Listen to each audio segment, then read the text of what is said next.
A warning in advance, there are spoilers for all of us strangers in this video, and a trigger warning as well for talks of drug use, mental health, and depression. Thank you, and enjoy the video.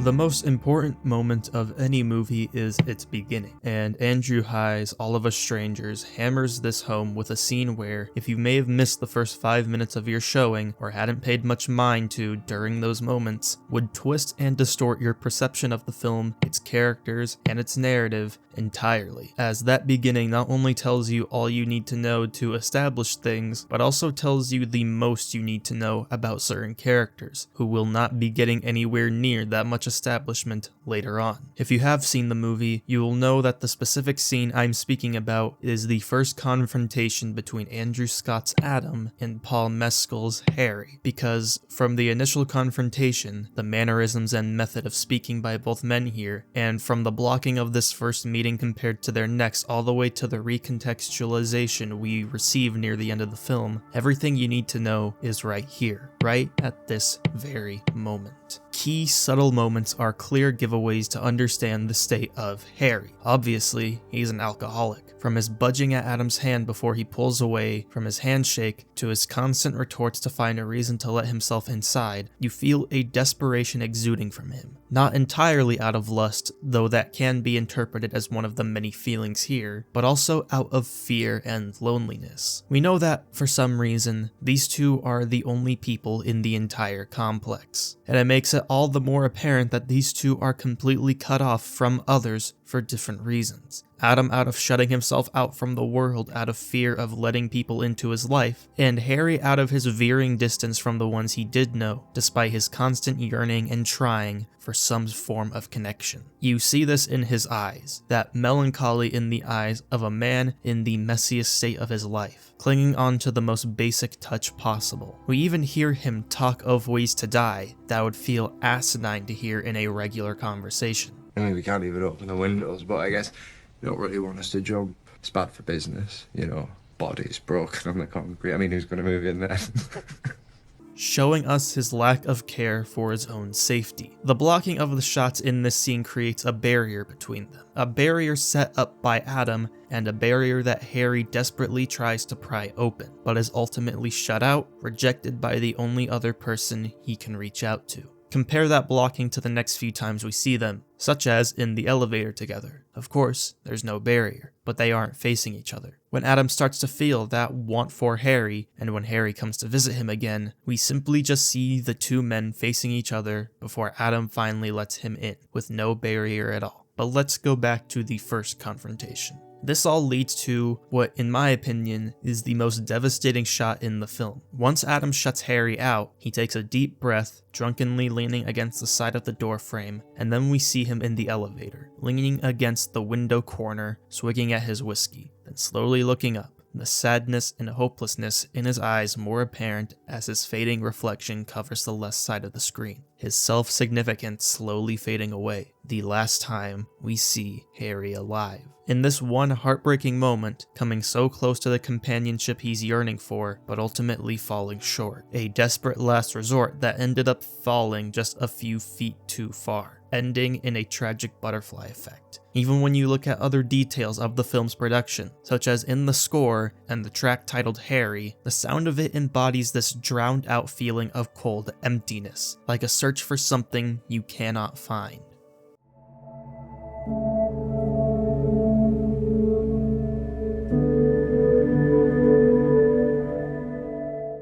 It's very interesting too how different the end of this scene is from the initial screenplay. The script exemplifies this loneliness a lot more through actions and words, while the film presents it through the ambience of the two men's reactions. Adam closes the door in his face. Adam waits, uneasy. He puts his ear to the door. Harry's still there. Harry. Everyone is meant to be kinder nowadays, but surprise fucking surprise, nothing has changed. Adam feels a stab of guilt. Harry's as alone as him, but he waits and waits until he is sure Harry is gone. When he finally opens the door, the corridor is empty. Adam closes and double locks the door. Exterior, tower. night. From the vantage point of a half-built tower, we zoom out as Adam walks to the window, taking a long drag on his vaporizer. Pulling out further, we reveal Harry's apartment on the 6th floor, the television still on. Harry is by the window finishing off his whiskey. He starts to scream at the top of his lungs. Only no one can hear him through the triple glazed windows. Not Adam, not even us. I bring this scene up for such a long amount of time for many reasons. For one, it is true that this scene is by far the most integral to understanding both Adam and Harry as people at the beginning of the film, especially Harry. Without this scene, everything involving him afterwards just isn't the same, even without thinking about the ending in this case. And as for Adam, it shows his fear of not just letting Harry into his home, but of letting someone into his life. Of letting someone who reflects his own loneliness come in. Andrew Haigh discussed this scene in an interview, and while I can't necessarily show the full excerpts here, I can quote a few key parts of him describing this scene.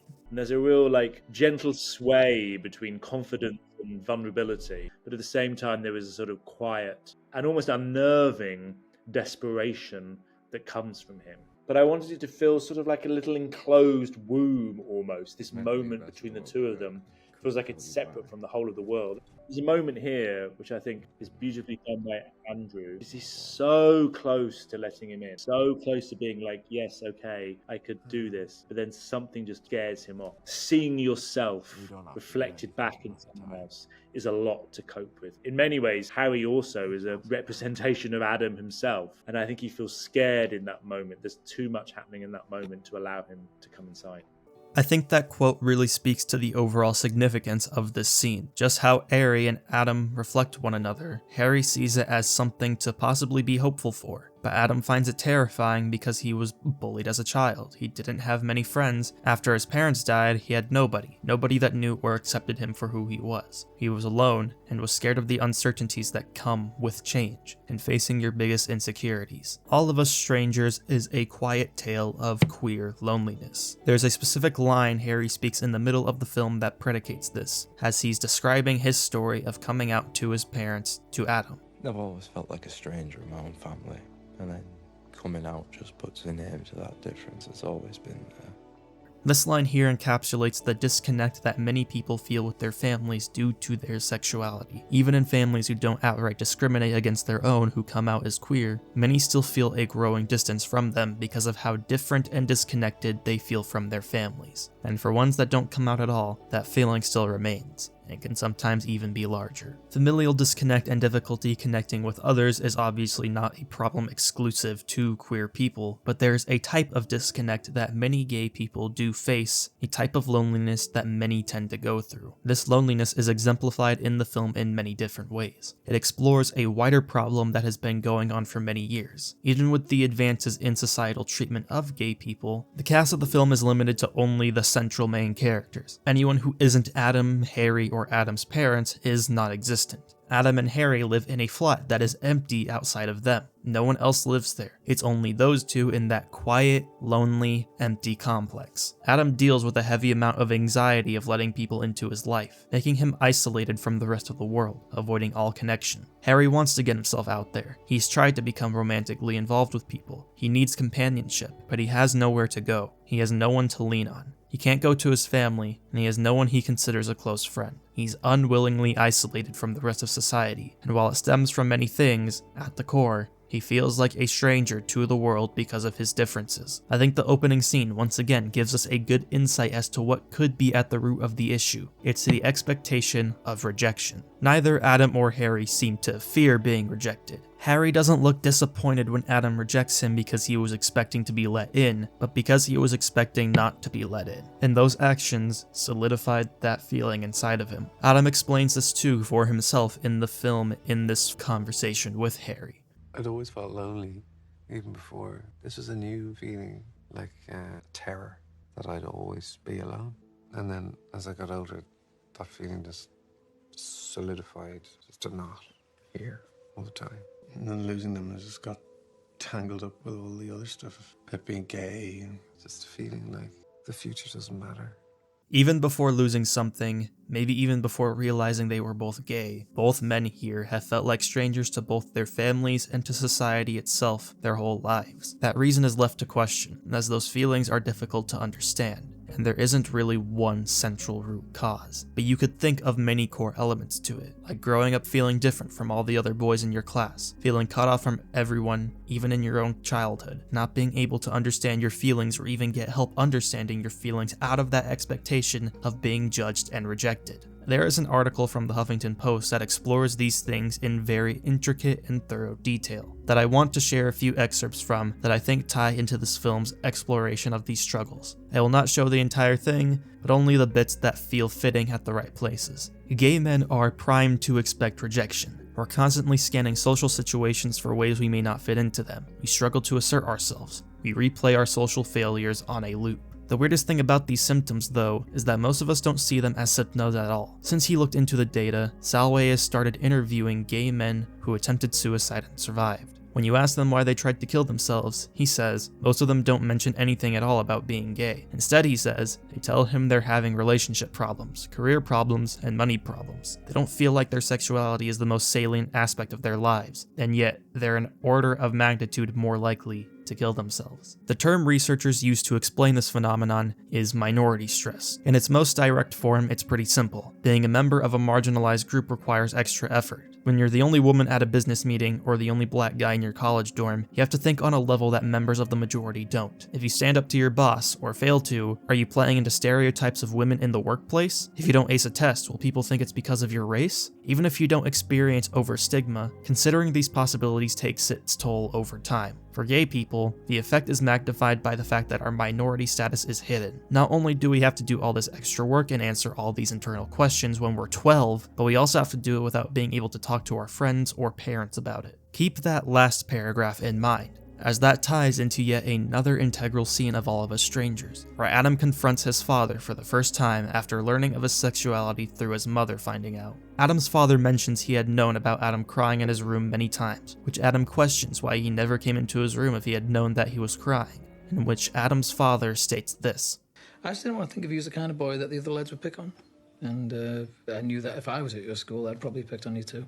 A statement that Adam had already had a feeling that he knew, which is what kept him from coming out for so long and from venting his frustrations, as he knew that rejection was too wide to face. Adam constantly reminds us that things are supposed to be better now than they were back then, and he does believe that. It's a true statement, but it doesn't make him feel any less sad or lonely. Because regardless of what changes, he still feels like an outcast in the world, because he isn't like everybody else. He doesn't feel like he can be what people describe as a normal person. He still feels strange inside. It's made apparent that Adam's feelings are the central catalyst for a lot of the things that go down in this film. He wills his parents, and as we later find out, wills Harry into his life despite the reality he's in, and settles his regrets through these actions. It's out of his yearning, but also out of that little bit of childishness that's remained with him since he'd lost his parents, as he never truly got to grow up with them. These things make Adam a little bit of an unreliable narrator, which is why I don't entirely mesh with the critique that this movie has a lot of illogical points in the story, because frankly, it's supposed to be that way. I think the bar sequence showcases this the best. He's a complicated man, and we know through both his grief and loneliness that his perspective is a bit distorted. So, this film is kind of what you make of it, because those moments that some may write off as illogical are really just the moments to get you to question the circumstances we're currently facing. What's reality and what isn't? What's really going on here? Are these interactions actually real, or are they just what Adam makes of them? And really, it all depends on what you make of it too, because in all honesty, it doesn't entirely matter. Those complex emotions bring forth complex dilemmas. We receive that middle portion where Adam first comes out, where we see that his parents still clearly love him, but don't entirely understand him, because they died in a different era, and things are much different now in ways they just couldn't grasp. But as we delve further in, at the same time, Adam's feelings for Harry go deeper, but he doesn't entirely understand them. He's brought Harry to himself out of the yearning that he feels connects the two of them, but even as they start seeing each other, he feels a confusion and fear within himself due to all the things he had been told for years. But then, just like how Harry and Adam become closer, Adam reconciles with his parents and comes out on better terms, receiving and giving the love that he understands he deserves to receive and deserves to give. Because even in loneliness, one can love themselves and give love to others that they know they're capable of. That loneliness Adam faced and those mistakes his parents made ultimately conclude in a heart-wrenching but hopeful climax, where Adam gets the closure he's needed his whole life and lets go of the loss of his parents. But then, why that ending? If we are meant to look at these things hopefully, why does this film end on such a tragic note? And in that, I want to explain my own thoughts. All of Us Strangers' ending is quite sad. It would be silly to say otherwise, but in the greater picture of things, it also serves as a rather bittersweet but hopeful conclusion to the story of Adam and Harry. The greater meanings and theories are whatever you make of it, but regardless, it doesn't matter all too much. What still stands is true. Adam found Harry. Adam, the one who loved him most, the one that helped Harry the most, and the one affected by Harry the most, was the one who found him, as tragic as it is. He wasn't found before because no one else knew they needed to find him, but Adam did. This isn't just your eye-rolling audience manipulation tactic of, hey, let's end this film on a sad note so that we can make people cry. That's not at all what this is. If that were the case, Adam would have found Harry and left to his apartment alone, but that isn't what happens. What we get is a light of hope. Adam finds Harry and finally lets him in, comforting him. They help each other one last time before fading into the darkness and rays of light. Not alone, not as strangers, but together. Harry not physically being there only exemplifies their connection as stronger than the boundaries of physical touch. They're forever attached to one another, and there couldn't be anything more poetic and beautiful in my opinion. It paints the tragic realities that men like them face in the real world, but offers a star of hopefulness that doesn't always have to be that way. Andrew Haigh himself gives his own thoughts here as well. I think that's the tragedy of that kind of his loneliness, explains Haigh, that he was in that room and he was dead and no one found him, including his parents. They didn't seem to work out where he was, and that to me is heartbreaking and does speak a lot to the film. That love is about making sure that you're caring for someone else and knowing when they need you. Adam finds Harry when he needs him, and brings him peace through finally taking the man he once rejected that night out of his own fear and letting him in. Through Harry's spirit, we see that these two are connected by a rope tighter than physicality. In life and in death, they have each other. Adam lets go of his parents by no longer being strangers with them, and embraces Harry by no longer being strangers with him. Their connection is solidified, even without them physically there. That loneliness has started to be treated, and Adam can move forward more openly in life, and Harry can move on peacefully, both thanks to the love that they found with each other, and the love that Adam seems to have found in himself. Finally being able to let go of that past that has haunted him and held him back for years. Regardless of if it's spiritual or physical, this is Adam's closure. This is his longing coming to fruition. This is, as Harry asked in the beginning, how he copes. That was the question he asked him at the beginning, and this ending is his answer. One more thing I would like to include that details the beauty of this ending is a review I discovered on Letterboxd, which details a personal story. It comes from a user by the name of Pat, and I would like to share one piece of his review that I think perfectly encapsulates the beauty of All of Us Strangers' ending from the perspective of another queer man facing these struggles. It is beautifully written and tells of the film's beauty, which is why I felt the need to include it, as the review resonates with me almost as much as the film does. It is Telluride, and I'm in the mountains, 9,000 feet up. I am watching this film, terrified of my own reflection. I want so badly to live in fantasy, to live in a world of memories where I can guitar my ghosts and rewrite them into a better, less cruel world. I'm terrified of being alone. There is never enough time,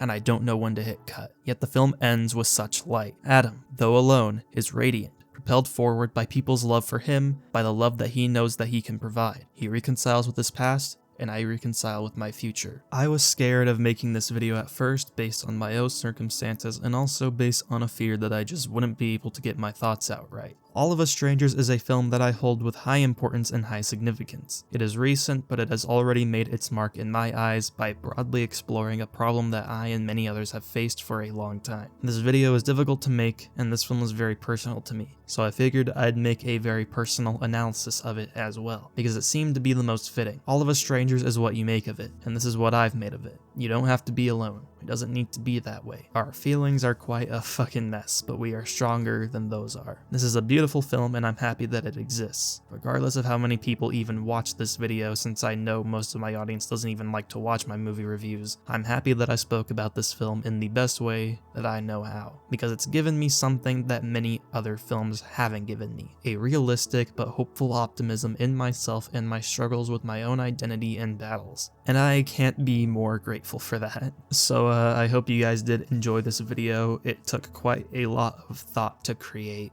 Go watch All of Us Strangers if it's in a theater near you, or watch it on Hulu since it'll be there soon as well. I've provided links to my sources, including Pat's Letterboxd review, and I hope you'd give all of them a look. With all that being said, like this video if you enjoyed it, and subscribe to the channel for more movie analysis and review videos. I don't really have anything else to plug, so I'll just be leaving this off here. Have a good day, and I'll see you all next time.